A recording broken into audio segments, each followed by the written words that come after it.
여러분 반갑습니다. 김덕희입니다. 자, 드디어 행정론 종강 시간입니다. 행정론 정말 아름다운 과목이죠. 무조건 20개 이상은 맞출 수 있습니다. 재수가 좋든 재수가 나쁘든 말씀드렸지만 25개 다 맞을 수 있습니다. 자, 이번 시간에 기획과 의사결정 강의를 진행할 건데요. 출발하겠습니다. 어렵지 않습니다. 쉽습니다. 이쯤에서 여러분들은 나는 합격이다 이런 기운이 뿜뿜 올라올 겁니다. 행정론은 쉬운데 뒤에 법제론은 어려울 것 같은데 또 이런 걱정이 있을 수 있습니다.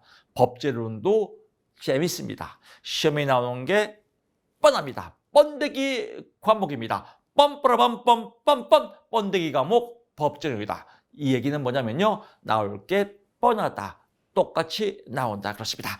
자, 법제론은 이제 다음 제 강의에서 좀 재밌게 또 연출을 할 거고요. 이번 시간 이제 종강 또 마무리하겠습니다. 기획 어쩌고 저쩌고 기획하는 겁니다. 다 했습니다. 기획과 계획이 나오는데 기획은 조직의 목표를 유지 발전시키기 위해서 조직의 내부 외부 환경의 변화에서 현재와 미래의 합리적인 행위다. 현재와 미래. 그럼 여기서 기획의 원칙이 시험에 나와요. 기획의 원칙이 엄청 많죠. 합리성, 목적성, 경제성, 장래 예측성, 안정성, 단순성, 표준화, 신축성, 포괄성, 균형성, 계속성, 지속성, 참여성이 있다. 이게 시험에 나오거든요. 여러분 이걸 외우십시오 라고 하면 미쳐버려요. 인지가 돌아버려요. 외우면 뭐예요? 잠만 자면 까먹는데. 그러니까 이렇게 공부하니까 사회복지사 1급이 어렵다. 이런 소문이 나는 거예요. 천만의 말씀 만만의 꽃가게 어렵지 않아요. 쉬워요. 근데 교수님 시험에 나온다면서요. 그럼 뭘 외워요? 답을 외워요. 답. 시험에는 기획의 원칙이 아닌 거가 나오지 않습니까? 그럼 아닌 걸 외워야지 뭐로 긴 걸 외워요. 길게. 아닌 건 뭐예요? 현재 지향성 이렇게 나와요. 지문이. 맨날 똑같이 나옵니다. 현재 지향성. 현재 지향성은 여기 없잖아요. 여기에. 없죠. 그리고 현재 지향성은 계획은 뭐예요? 현재와 미래 지향성이지 않습니까? 그래서 현재 지향성은 없다. 현재 지향성은 기획의 원칙이 아니다. 쉽잖아요. 공부 재밌잖아요. 재밌습니다. 이런 거 버리고 답은 현재 지향성은 아니다. 이렇게 공부해야 됩니다. 정말 우리 김사복 아름다운 카페입니다. 김사복 많이 사랑해 주시고 많이 널리 홍보해 주시기 바랍니다. 여러분들은 합격입니다. 기획과 계획 어쩌고 쭉 나옵니다. 그래서 기획, 계획을 세워가는 활동 과정이다라고 보는 거죠. 계획은 기획 과정의 도전 결론 나오면 계획이다. 그래서 결론이란 말이 나오면 계획이다. 과정이란 말이 나오면 기획이다. 이것만 포인트 잡으시면 될 것 같습니다. 넘기시고요. 최고관리층, 중간관리층 볼 거 없습니다. 감독관리 볼 거 없고요. 기획의 과정, 흐름이 시험 문제입니다. 그래서 문제를 확인하고 목표를 설정한 다음에 정보 수집 자원을 검토한 다음에 대안을 모색하고 대안을 평가하고 최종 대안 선택하고 계획 수립하고 프로그램을 운영하고 평가 앞에 운영해 온다. 그래서 프로그램 운영해 온다. 이 흐름 잡아주시고요. 기획의 과정 시험에 잘 나옵니다. 이거 여러분 체크 포인트 주시고요. 스키드모어의 기본적인 7가지 기획 단계 얘도 시험에 잘 나옵니다. 그래서 키워드 보면요. 목자, 대결정, 목자는 대결정을 하라 이거예요. 대결정. 목자 대결정. 구성. 뒤로 갈까요? 구성. 목자는 대결정을 구성하라. 이렇게요. 교회에 목자가 있죠. 교회 가면 목자가 있습니다. 양들을 잘 케어하는 목자. 목자는 대결정을 구성하라. 목자 대결정 구성. 목자 대결정 구성. 개방성을 다른 말로 융통성이라고도 합니다. 그래서 목표를 설정하고 자원을 고려한 다음에 대안을 모색하고 결과를 예측하고 또 계획 결정을 하고 구체적인 프로그램을 수립하고 개방성, 융통성이시다. 그래서 목자 대결정 구성 이거 순서 잘 나옵니다. 여러분 포인트 잡으시고 벌써 한 문제, 두 문제 먹고 들어가잖아요. 쉽잖아요. 공부 쉽습니다. 스키드 뭐 7가지 기획 단계, 뭐 자세한 내용인데 자세한 내용 볼 거 없습니다. 순서가 시험 문제니까 이거 뭐하러 봐요? 시간 낭비하게. 다 했습니다. 공부 쉽잖아요. 기간의 가용자원의 고려 볼 거 없어요. 대안의 모습 볼 거 없어요. 다 했지 않습니까? 순서만 시험 문제다. 개방성은 융통성이라고 한다. 그렇습니다. 시간 차원에 따른 유형 나옵니다. 시간 장기 계획이 있으면 단기도 있겠죠. 다른 거 다 볼 거 없습니다. 1년 이상은 장기 계획이다. 그럼 단기는 1년 미만이겠죠. 끝. 다 볼 거 없잖아요. 1년 이상 장기, 1년 미만 단기 다 했습니다. 공부 쉽잖아요. 전략적 기획, 전략적으로 해야겠죠. 전략적으로 해야 된다. 뭐 관리 운영 잘해야겠죠. 좋은 기획을 위한 조건, 좋은 기획. 기획은 뭐예요? 아무거나 하는 게 아니지 않습니까? 그래서 주로 이제 고위층, 관리층, 뭐 여기서 경영진들이 하는 거지 않습니까? 그래서 기획은 고위 관리층의 기능이며, 그래서 기획은 모든 사람들의 기능이며 모든 사원들의 기능이면 안 됩니다. 고위 관리층의 기능이며 소홀히 하거나 타인에게 유익해서 안 된다. 이건 상식이니까 고위 관리층이다. 기획은 라고 보시고요. 현재를 바탕으로 미래까지 연결지는 것이다. 그래서 현재를 바탕으로 과거를 중요시한다면 또 이것도 삑살이겠죠. 라고 나머지 볼 거 없습니다. 상식이기 때문에. 목적, 프로그램, 관계, 책임 등이 명확하게 해야 된다. 그러면 명확하지 않아야 된다. 이렇게 나오겠어요? 이런 건 볼 거 없다는 겁니다. 그러니까 수험서를 공부 잘하는 사람들은 성격도 중요해요. 성격도 스펙이에요. 답을 딱딱 치고 들어가는 성격들은 굉장히 합격률이 높아요. 근데 안전제일주의자들, 완벽주의자들, 하나라도 놓치면 안 되는 찝찝한 사람들, 강박증 있는 사람들, 이런 분들 공부하기 되게 어려워요. 그런 분들은 대부분 글자를 외워요. 시험에 나오든 안 나오든 무조건 공부하고 봐요. 성격 고쳐됩니다. 프로그램 기획, 이것도 뭐 패치기도 나와요. 또 여기서 한 문제 먹고 들어가요. 저 문제 다 알려드리는 거예요, 지금요. 칸트 뭐 엄청나게 많이 나오죠. 칸트 차트다. 그래서 뭐 세로바에는 사업을 위한 주요 세부 목표가 있고 관련 이렇게 글자 외우면 헷갈려요. 그러니까 딱 뭐예요? 그림 보면 돼요. 이게 세로예요, 세로. 이거 세로고 이거 가로인지 알잖아요, 여러분들. 세로는 과업이나 과업. 월별 7월, 8월. 운영팀 운영은 7월 달에 마무리하자. 대상자 선정은 중간에서 이렇게 마무리하자. 이때 이런 거 많이 하지 않습니까? 계획할 때. 그룹 보면 이때까지 다 마무리하자. 이런 거예요. 근데 마무리하는 게 각 과업은 과업마다 다르지 않습니까? 그러니까 운영팀 구성은 언제까지, 대상자 선정은 언제까지. 이렇게 해서 딱 월별로 딱딱 이렇게 끊어지기도 하고 이어지기도 하고 서로 연계성이 흐름이 잘 안 된다는 거예요. 그래서 이 칸트 기법에는 이게 시험 문제가 제일 많이 나와요.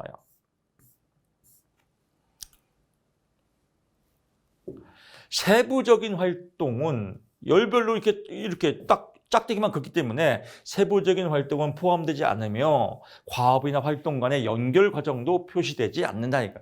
이 과업이 연결 과정이 이렇게 어떻게 되나 이게 없다는 겁니다. 그래서 연결 과정이 포함되지 않는다 하면 칸트입니다. 쉽죠. 다 했습니다.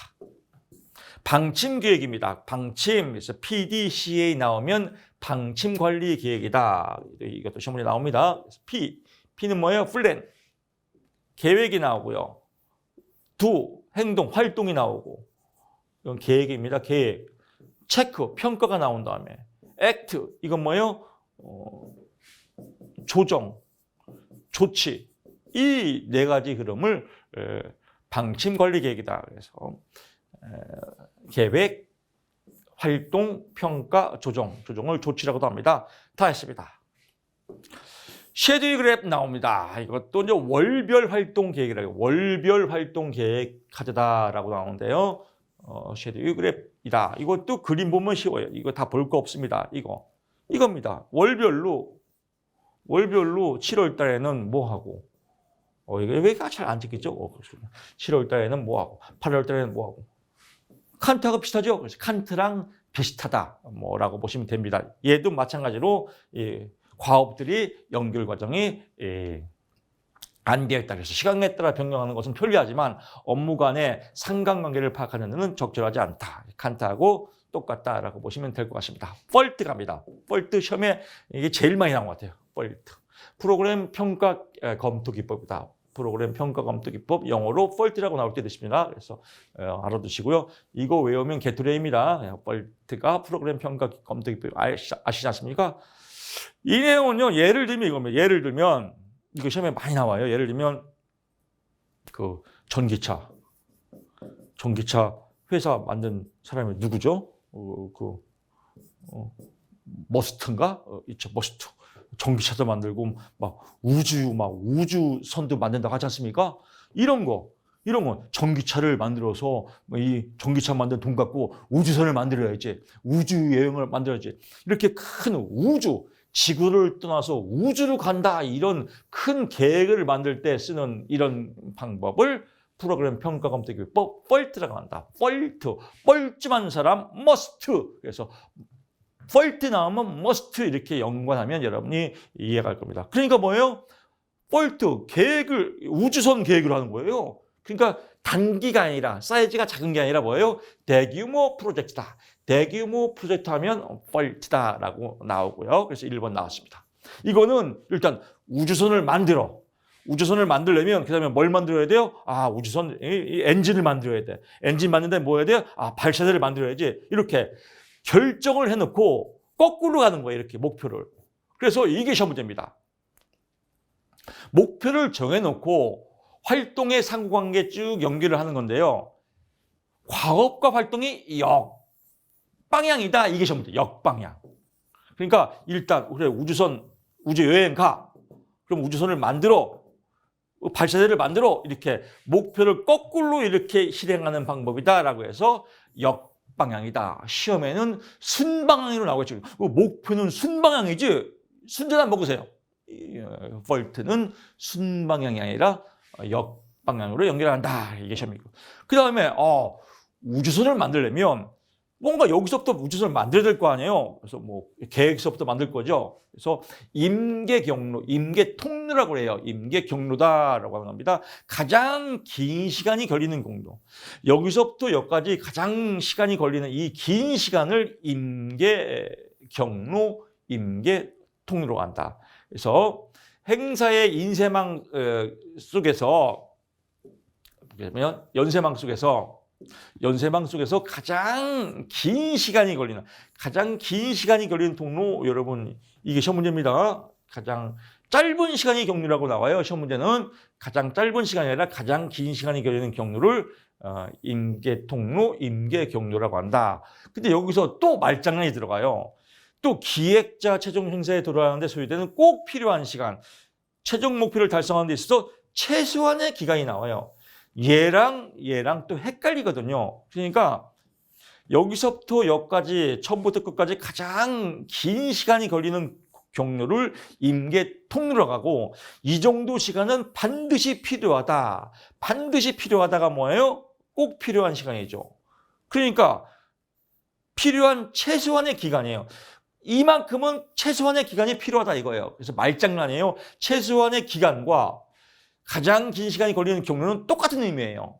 가장 오래 걸리는 경로이지만 이 시간만큼은 꼭 필요하다. 그래서 최소한의 기간을 의미한다. 얘 두 개 헷갈리면 안 됩니다. 그래서 시험 문제 잘 나옵니다. 그래서 임계통로, 임계점. 물이 끓는 온도를 뭐예요? 임계점이라고 하지 않습니까? 100도다. 100도, 1도, 0도에서 100도까지 끓는 시간은 꼭 필요하죠. 이 시간, 여기 0도에서 100도까지 걸리는 시간을 가장 긴 시간이 걸리는 경로를 임계점이라고 하죠. 근데 이 시간은 꼭 필요해, 100도가. 그래서 꼭 필요하다. 최소한의 기간이 0도부터 100도까지는 최소한의 기간이 꼭 필요하다. 물이 끓려면. 그래서 같은 맥락이다라고 보시면 됩니다. 이거 시험에 패치게도 나옵니다. 한 문제 또 먹고 들어갑니다. 공부 무지하게 재밌습니다. 자, fault, must라고 나왔고요. 의사결정 모형 같습니다. 개념, 방법 볼 거 없습니다. 의사결정 방법 어쩌고 저쩌고 볼 거 없습니다. 뭐 직관적인 거 직관이요. 육감 시험 문제 육감 나왔다. 직관. 다 알잖아요. 이런 거요. 볼 거 없고요. 이것도 마찬가지. 정형적. 짜임새 있는 거죠. 그래서 절차 규정 나오면 정형적. 비정형적. 사전에 결정된 기준이 없어. 기준이 없으면 비정형이죠. 이거 국어 문제 아니에요. 이거 국어. 초등학교 1학년 국어에 나오는 문제하고 똑같아요. 이런 걸 뭐하러 공부해요? 상식이죠. 의사결정 모형 이것도 패치기도 나옵니다. 그러면 패치기도 나오는 것만 먹고 들어가서 벌써 합격이겠네요. 합리 모형, 고도의 합리성. 시험 문제에 고도의 합리성 나오면 답이 합리 모형이에요. 고도. 여기는 뭐냐면 고도의 합리성은 가장 이상적인 모형이에요. 이상적이다. 이상적인 건 뭐예요? 현실적인 감각이 없다는 거예요. 그래서 이상적이지만 현실적인 감각이 없다. 이게 뭐냐? 합리 모형이다. 점증 모형은 어떤 기존의 이론이 있는 거예요. 기존의 이론이 있는 상태에서 조금씩 변화가 있는 것, 점증적으로 변화가 있는 걸 점증 모형이라고 그래요. 그러니까 뭐예요? 정치적으로 뭐가 합의된 모델이 있단 말이에요. 정치적으로 뭔가 합의된 기존 이론이 있다라고 해서 정치적 합리성이라고 한다. 정치적 합리성 나오면 점증적 모델이다라고 보고요. 나머지는 쉬워요. 뭐 점증적으로 일어난다. 뭐 개선점이 별로 없다. 그래서 여기서 보게 되면 현상 유지를 위한 문제 해결 방법이다. 현상만 유지하는 거예요. 조금씩. 그래서 기존에 있는 현상만 유지한다. 현상 유지를 위한 문제 해결 방법 나오면 답이 뭐예요? 점증적 모형, 정치적 합리성이다라고 찌찌뽕 해주시면 됩니다. 이게 제일 많이 나와요. 혼합 모형은 뭐예요? 종합적 합리성이다. 그래서 혼합 모형, 합리 모형. 고도의 합리적인 모형이 있는데 이걸 현실적으로 점점점 늘려가야지. 그래서 합리 모형과 점증 모형의 절충을 혼합명이라고 한다. 그래서 뭐 혼합했으니까 종합이겠죠. 그래서 종합적 합리성. 시험 문제 지문에 종합적이라는 말이 나왔다. 종합적 합리성 나오면 답이 뭐예요? 혼합명이다라고 보고요. 만족 모형은 합리 모형은 뭐예요? 이거는 이상적이잖아요. 근데 이상적이지 않아야 돼. 현실을 생각해야지. 그래서 현실을 생각한 것, 현실을 생각해야 만족하지. 그래서 현실을 실질적으로 생각한 만족 모형이다. 그래서 합리가 제한되어 있다. 그래서 제한된 합리성이다. 그래서 합리 모형의 현실적 제약감을 극복하기 위해서 만든 건 뭐예요? 만족 모형이다라고 보면 됩니다. 근데 일반적으로 만족은 뭐예요? 다 주관적이니까.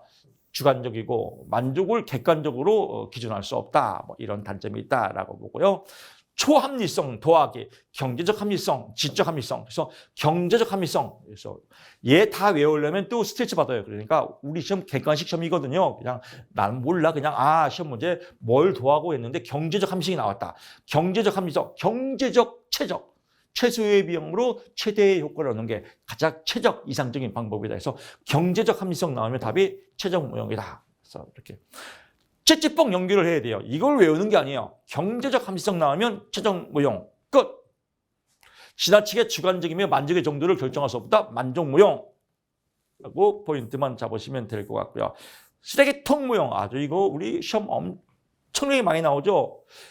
지금 이쯤에서 쓰레기통 모형이 뭐예요? 라고 하는 분 한 분도 안 계십니다. 쓰레기통 속에 4가지를 집어넣는 거죠. 이 4가지가 시험이죠. 그래서 선택 기회, 정책 문제, 정책 대안, 정책 결정 과정, 참여자 이 4가지 흐름이 쓰레기통 안에 우연처럼 들어가서 어떤 결정을 이루어지더라. 그래서 조직화된 쓰레기통 안위가 조직화됐죠. 그래서 조직화된 무정부 상태에서의 혼란 상태에서 이루어지는 거. 조직화된 무정부 상태, 혼란 상태 나오면 답이 뭐예요? 쓰레기통 모형이다. 쓰레기통 모형의 4가지 흐름은 뭐다? 선택 기회, 정책 문제, 정책 대안, 정책 결정, 참여자다. 그래서 한 문제, 2문제 했습니다. 여기서 잠깐 우연히 노래도 있지 않습니까? 가수도 우연이지 않습니까? 우연히 나이트 클럽에서 첫사랑 그 남자를 만났네. 우연히 이 노래 제목 나이트 클럽에서 우연히 첫사랑 그 남자를 만났어요. 뭐 답은 뻔하겠죠. 불륜이죠. 그러시면 안 됩니다. 하여튼 그렇습니다. 우연히 만났다. 우연이라는 말이 나오면 우연히 남았네. 쓰레기통 이러면 아니 된다는 거예요. 그러면 또 낚싯바늘에 걸려 들어가는 거예요. 우연히라는 말이 나오면 쓰레기통은 맞아요. 근데 정책창 모형이 있어요. 정책창 모형은 킹돈이 주장한 거예요. 킹돈. 왕돈이네, 왕돈. 큰 돼지고기네요. 킹돈이 주장한 것으로 문제, 정책, 정치의 3가지 흐름이 우연히 만났어요. 그래서 이 우연히 만나갖고 큰 돼지고기를 만들었다. 킹돈 이렇게 보면 됩니다. 그러니까 문제, 정책, 정치의 3가지 흐름이 우연히 만났다라고 나오면 답이 뭐예요? 정책창 모형이에요. 얘랑 헷갈리면 제가 출제자라면 이렇게 나요. 정책창 그래서 킹돈이 주장한 문제 정책 정체의 세 가지 흐름이 우연히 만난 이론은 무엇입니까? 1번 쓰레기통 모형. 그러면 아싸 우연히 쓰레기통 이게 걸리는 겁니다. 우연히는 두 가지인데 쓰레기통 모형이 주인공이고 문제 정책 정치 세 가지는 킹돈이 만든 거는 얘는 조연이다. 그래서 두 가지 포인트 분별하시면 될 것 같습니다. 자, 이제 프로그램 설계 갑니다. 설계 쭉쭉 갑니다. 볼 거 없습니다. 설계의 중요성, 잘 설계해야 됩니다. 프로그램 설계 과정, 이게 시험 문제입니다. 설계 흐름을 잘 파악해야 돼요. 문제 확인과 욕구를 사정 조사하고 목적과 목표를 설정하고 개입 전략을 선정한 다음에 프로그램을 구성하고 예산을 편성해서 평가한다. 이 흐름 잘 파악하시기 바랍니다. 나머지 볼 거 없고요. 프로그램 설계, 논리 모델 이것도 우리요 징그럽게 했습니다. 많이 했죠. 척 보면 M입니다. 논리 모델 네 가지가 있죠. 투입, 전환, 산출, 성과 아닌 게 답이겠죠. 한 문제 풀었습니다. 두 번째 순서 바꿉니다. 그래서 성과가 앞에 오고 산출이 뒤에 옵니다. 영어로 말하면 산출은 아웃풋이고 성과는 아웃컴이라고 합니다. 그러니까 아웃컴, 이 마지막 막판 성과. 이게 막판이에요. 성과가 막판이 중요합니다. 그래서 이 순서 하나, 둘, 셋, 넷 이 순서가 중요하고요. 투입, 뭘 집어넣은 거예요. 요소를 집어넣고 장비를 집어넣었다. 투입. 전환은 활동이에요. 활동이란 말과 활동이에요. 서비스의 정의, 서비스 과업 개입 방법, 과업 개입 방법이 활동한 거는 전환이다. 산출 뭐가 나온 거예요. 그래서 다른 거 다 보면 헷갈려요. 이런 거.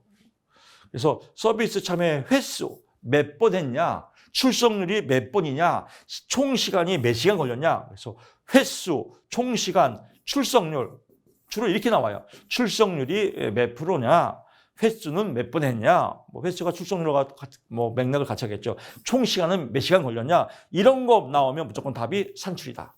성과가 아니라 산출이다. 성과는 성과물이에요. 그래서 계량화시키는 작업이다라고 보고 그냥 성과는 성과다라고 보면 될 것 같습니다. 그래서 시험 문제 다 마쳤습니다. 공부 참 재밌습니다. 15번 갑니다. 욕구 조사와 평가 조사 갑니다. 메슬로의 욕구 이게 이론 이거 다 알죠? 그래서 5가지 욕구가 있다. 메슬로.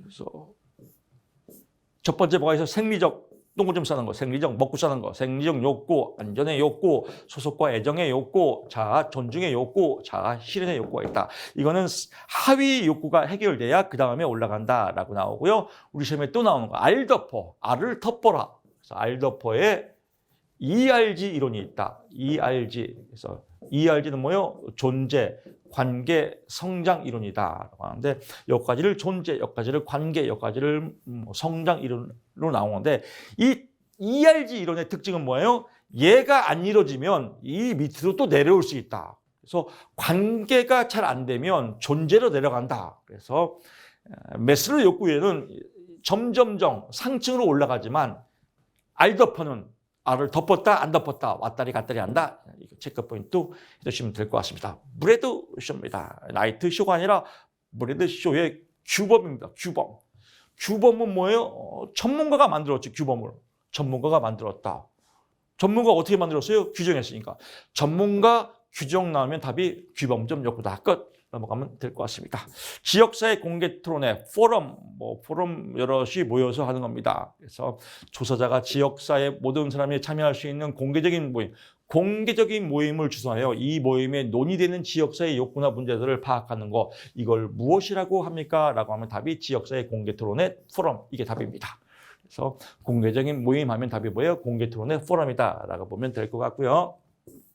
서베이 조사, 양적 조사 방법이다. 그래서 서베이가 나오면 표본이 나와야 돼요. 표본을 정한 다음에 질문지 또는 면접을 통해서 자료를 수집하는 방법. 표본 나왔다. 시험 문제. 표본 나오면 서베이, 찌찌뽕, 서표 끝. 넘어가면 될 것 같습니다. 델타이는 전문가가 나와야 돼요. 전문가들의 의견을 우편을 통해서 알아보는 거. 그래서 우편조사 나오고 전문가 나왔다. 우편조사 전문가 델타이법. 끝! 한 문제 또 먹고 들어갑니다. 공부 아주 무지하게 재밌습니다. 지역 주민 및 전문가로부터 직접 자료를 수집했다. 직접 자료를 수집한 게 아니에요. 그러니까 뭐 1차가 아니라 2차다. 이건 뭐 정말 누워서 떡 먹기보다 더 쉽죠. 다음 중 설명 중 옳은 것은 지역 주민 및 전문가들로부터 직접 자료를 수집한 것이 아니라 이걸 1차적 조사가 한다. 웃기지 마라. 직접 조사한 게 아니니까 2차적이지. 아주 아름답지 않습니까? 그렇습니다. 넘어가고요. 명목 집단 방법과 초점 집단 이것도 시험에 나옵니다. 명목 집단은요. 명목적으로 이렇게 예를 들면 거예요. 명목 집단이 모여서 하는데 1번, 2번, 3번 1박사, 2박사, 3박사가 지 얘기하는 거예요. 나는 이렇게 생각합니다. 2박사 나는 이렇게 생각합니다. 3박사 나는 이렇게 생각합니다. 그래서 이걸 모여서 해결 방법을 나열하는 거. 그러니까 1박사, 2박사 지들이 주장하는 거죠. 그러니까 상호작용이 있다 없다? 상호작용이 이루어지지 않았다. 개별적으로 1박사, 2박사, 3박사를 개별적으로 박치게 하는 것 이걸 명목 집단 방법이라고 한다. 근데 초점 집단은 뭐예요? 1박사, 2박사, 3박사가 서로 왔다리 갔다리. 나는 이렇게 생각해. 나는 이렇게 생각해. 그래 나는 이렇게 생각해. 서로 왔다리 갔다리. 그래서 상호작용이 이루어지는 건 초점 집단, 상호작용이 이루어지지 않는 건 명목 집단. 끝. 해결됐습니다. 평가 조사 갑니다. 평가 조사 잘 해야겠죠. 다 했습니다. 평가 조사 특징 잘 해야 됩니다. 평가의 기준, 노력성, 효과성 잘 해야 됩니다. 프로그램 조사의 목표, 형성평가 여기서 하나 나오죠. 다 했습니다. 이거는요. 형성평가는 뭐예요? 프로그램 운영 도중에 하는 겁니다. 운영 도중에 전달 체계 향상이나 서비스 효율성. 그러니까 프로그램 운영 도중에 이런 말이 나오면 답이 뭐예요? 형성평가다. 총괄평가는 끝난 거예요. 프로그램의 종료 후에 이 프로그램을 계속할 것인지 끝날 것인지 확대할 것인지라고 하는 건 총괄평가다. 그래서 라고 보고요. 평가의 평가는 통합평가다. 그래서 평가의 평가, 평가항어를 또 평가하는 것, 통합평가. 그래서 완고, 투고, 쓰리고 세 문제 풀어봤습니다. 효과성, 결과죠. 그래서 프로그램 목적 달성의 정도의 평가 결과가 나오면 효과성이다. 효율성은 뭐예요? 돈이 나와야 돼요. 경제성, 최소 비용으로 최대 효과라는 거죠. 그래서 투입과 산출, 경제성 나오면 효율성이라고 보시면 공평성은 공평해야 됩니다. 형평성이에요. 공평성, 공정성, 형평성. 그래서 공평하게 나온다. 배분. 공평하게 나오면 뭐예요? 배분이 따르죠. 그래서 배분 나오면 공평성이다. 사전평가, 사전에 하는 겁니다. 사후평가, 사후에 하는 겁니다. 자, 이렇게 해서 드디어 행정론 아름답게 종공했습니다. 자신감 뿜뿜, 믿음 천국, 믿음 합격. 그렇습니다. 여러분들은 이미 합격입니다. 합격 쓰기 미리 준비해 주시기 바랍니다. 법제론에서 찾아뵙겠습니다. 고맙습니다.